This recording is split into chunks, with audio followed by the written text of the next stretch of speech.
I hated to ask, but could I crash at your place for a few days? Dad had been kicked out of the family home by my sisters and mom, and now he stood at my doorstep.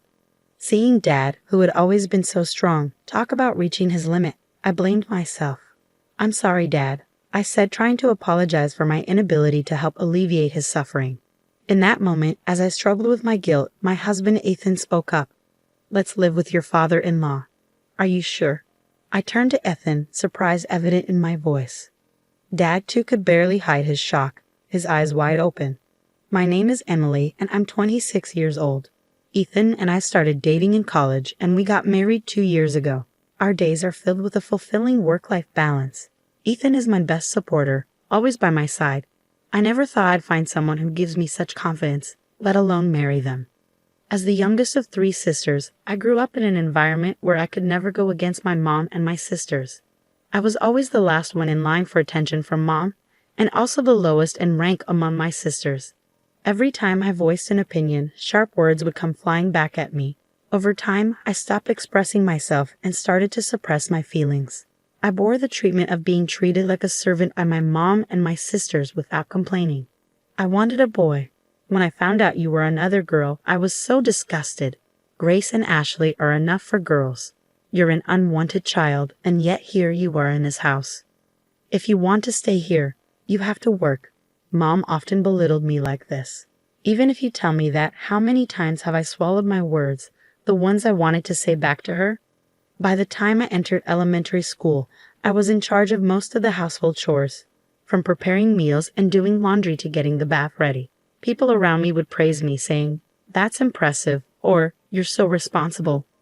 But I only found joy in that at first. "It's a given that you do all these things," Mom would say, with no words of thanks or praise. Instead, I was constantly being reprimanded for my cooking or the way I folded the laundry. The one who kept me going through all this was Dad. Unlike Mom and my sisters, Dad loved me and respected me. As the only man in the family, Dad was not well liked by Mom and my sisters, and his power within the family was as low as mine. But he always stood up for me.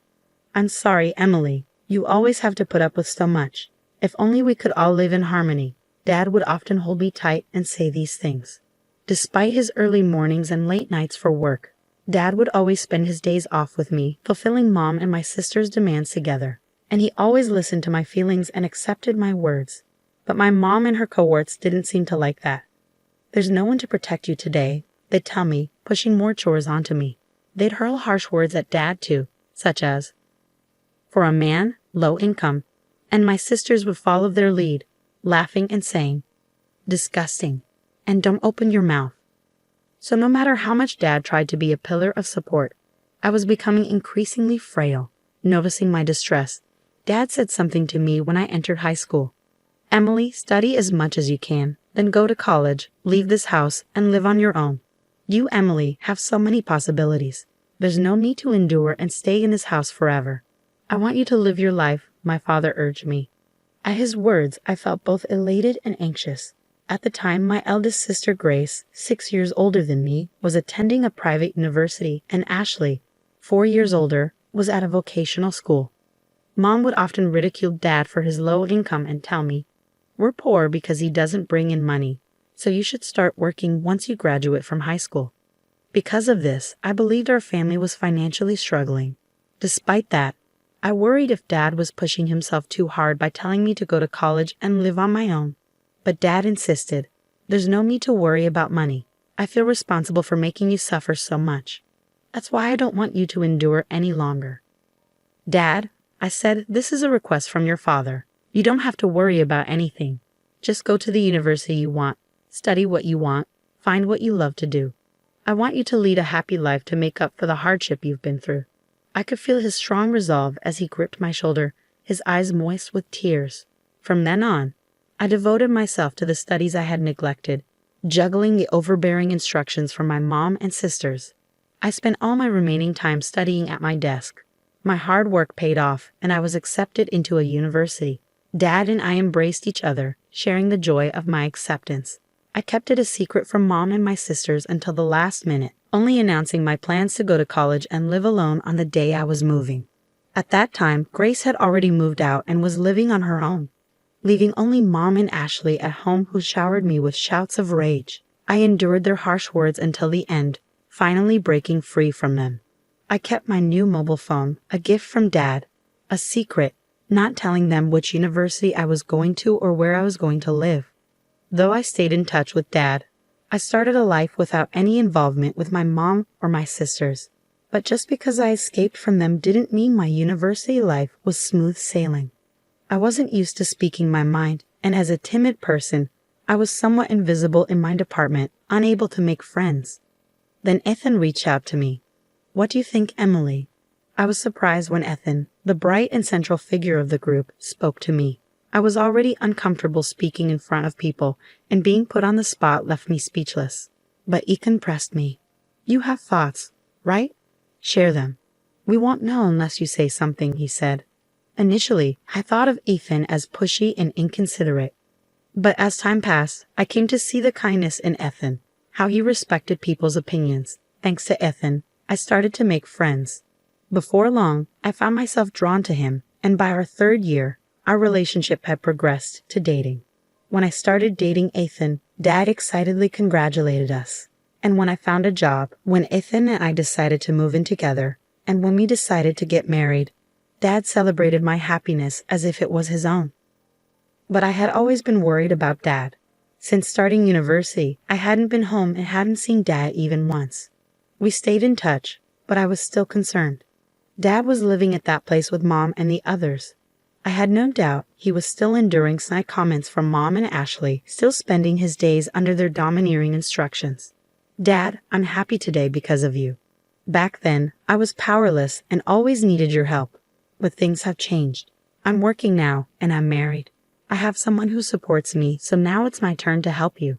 Please let me know if you're in any trouble." I told him I announced my marriage, having learned the importance of expressing my feelings to others since being with Ethan. I was finally able to put into words what I had never been able to tell Dad before. "Thank you," Dad replied, but until now, 2 years later, Dad never asked me for help. Furthermore, recently, I heard that Grace, who was supposed to be living alone, quit her job and returned to her parents' house. My worry for Dad had only increased. Then, one day, the doorbell rang just as I was confiding in Ethan about how worried I was about Dad. December was almost over, and even though it wasn't even 4 p.m., it was already getting dark outside. We had no scheduled deliveries, so we were surprised when we looked at the screen of the intercom. The person shown by the camera was none other than Dad. I rushed to the front door and opened it, seeing Dad for the first time in 8 years. His cheeks were hollowed out, and there was more white than black in his hair. He looked visibly unwell. I instinctively knew that his sudden visit without any notice wasn't for a casual reason. "Dad, what's happened?" "Please come inside. It must be cold outside," I said, concerned. Dad was wearing trousers and a long-sleeve shirt, even in December. He seemed too thin, and I wondered why he would be outside dressed like that. But the reason was revealed from Dad's mouth. Dad was kicked out of the house by Mom and the others, he said, his voice heavy with sadness. He told me to go buy dessert, so I went to the nearby convenience store. But when I came back, the house was locked. I asked them to open up, but they told me not to come back and didn't let me in. "What?" I exclaimed, shocked by what I was hearing. I left the house without my phone or jacket, but I waited for several hours, and they didn't seem to let me in. Dad added, rubbing his cold body as he told us about what happened that day. I quickly made some hot tea and gave it to Dad. He held the cup of tea with both hands to warm up and muttered softly, "I might not be able to go back to that house again." "Why?" I asked, concerned. Ever since Grace came back, Mom and the others' attitude got even worse. I was feeling my limits too, and then they did this to me. I don't even have the energy to go back. I think I should look for a monthly apartment and think about what to do in the future, Dad explained. "I'm sorry, but could I stay here for a few days?" "I'll leave as soon as I find an apartment," he added, his voice filled with weariness. I was worried, but I hadn't imagined it was this bad. Dad, who never complained before, was talking about his limits. "I'm sorry, Dad." I began ready to apologize for knowing about his troubles and not being able to do anything when Ethan spoke up. "Let's live with your father." Ethan raised his voice. "Are you sure?" I turned to my husband in surprise. "Dad, too. unable to hide his surprise, opened his eyes wide.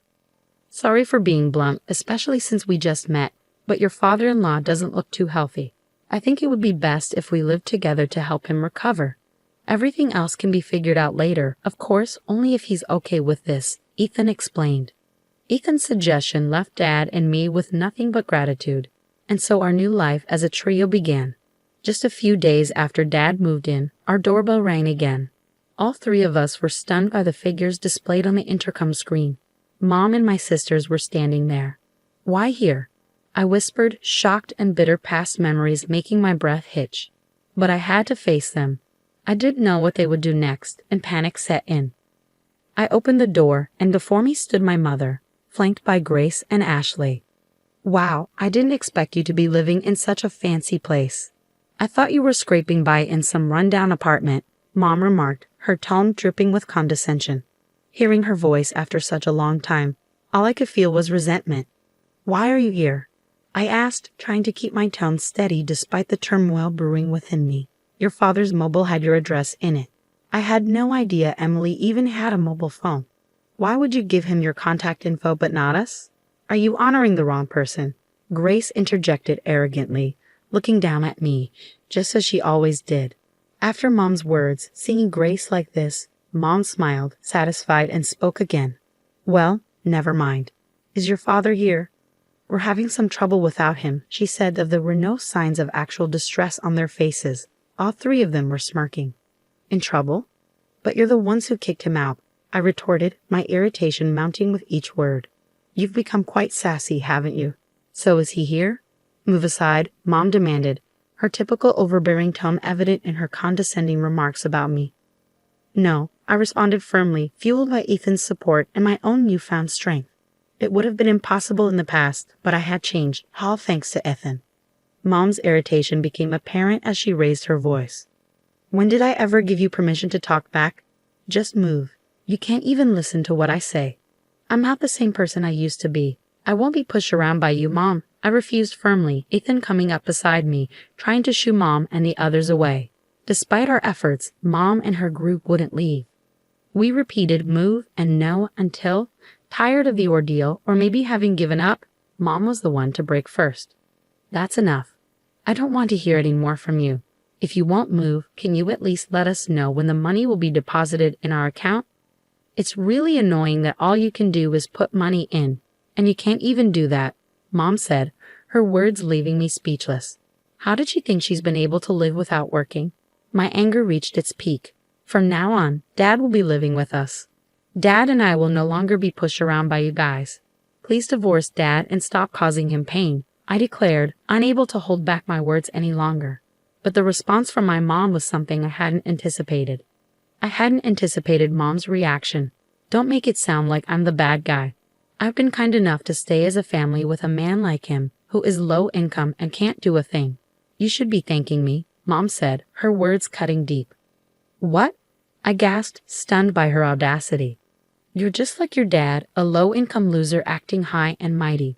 But in the end, all you're doing is licking each other's wounds," Mom continued, her tone dripping with disdain. I felt like I was about to lose control. At Mom's words, I was on the verge of raising my voice, of lashing out. But then my husband spoke up. "Emily works hard. She's a supervisor, earning a decent wage. I'd appreciate it if you didn't belittle us with comments about licking wounds," Ethan intervened, his voice firm. Mom retorted, "Don't you dare talk back to me. You're an outsider, so stay quiet." That's when Dad, who should have been in the living room, was suddenly at my side, addressing Mom. "I've heard enough. We can't impose on Emily and Ethan anymore. Let's get a divorce," Dad declared, surprising everyone. "Dad," I exclaimed, shocked by his sudden proclamation. But my sisters chimed in with approval. That's fine. We don't need a creepy guy like you," one of them called out. Encouraged by my sisters, Mom agreed, "That's fine by me." I was dumbfounded by how quickly things had been resolved, but the peace didn't last long. "But there's one condition. Hand over that house to me, then I'll give you your divorce." Mom laid out her demand, revealing her greed. I couldn't believe it. How greedy could this woman be? But Dad quickly agreed to Mom's demand. "Dad, are you sure?" I asked, shocked by his compliance. If that's all it takes to get a divorce, it's a small price to pay, Dad replied, smiling at me reassuringly before turning back to Mom with a serious expression. I'll do as you ask. Leave for today. I'll come over tomorrow. With that, Dad sent Mom and my sisters home. They continued to belittle me until the end, but I didn't care. I felt guilty for pushing for a divorce and causing Dad to lose his home, but Dad patted my shoulder reassuringly. It's not your fault, Emily. In fact, I'm glad you spoke up, he said. The next day, Dad went back home one last time with the divorce papers. He made Mom fill out the divorce application, handled some paperwork, and packed his belongings. When Dad returned from our family home, he looked somehow lighter. It was sad to see the house go to Mom and my sisters, but if Dad felt relieved, I was okay with it. A few months later, Dad told me what had happened to Mom and my sisters. They had taken the family home as part of the divorce settlement and planned to live lavishly by selling it. However, the house was old and the location wasn't great.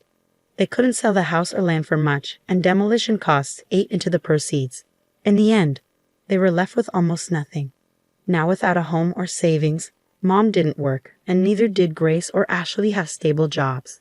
And with Dad gone, the same Dad they ridiculed for his low income status while they leaned on him for living expenses, the trio found themselves in dire straits. They tried seeking help and showed up at our house several times, but we never opened the door to them.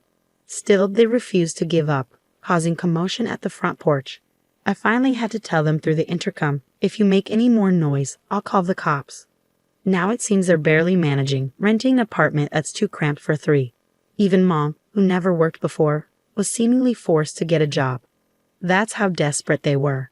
Despite all the times they made fun of Dad and me as a trio, they now seem to be constantly bickering among themselves, blaming each other for their current circumstances. People rarely change. With neither Dad nor me around anymore, the ones I used to ridicule, they can't help but find someone else to target. It seems they're destined to lead lives filled with both physical and emotional poverty. Meanwhile, our lives have taken the polar opposite trajectory. Despite all their mockery about Dad being low income, he had actually been trading stocks for years, amassing a fortune. We only learned about this after the divorce was finalized. Dad feared that if any information leaked out, the trio would try to seize his assets, so he had decided not to mention it until the divorce was over. That's probably why he didn't mind giving up the family home. Now we're living comfortably in a new house that Dad built with his wealth. He quit his job to focus on his stocks. My husband and I have jobs too, so we're not struggling financially. We support each other while each maintaining our own financial independence.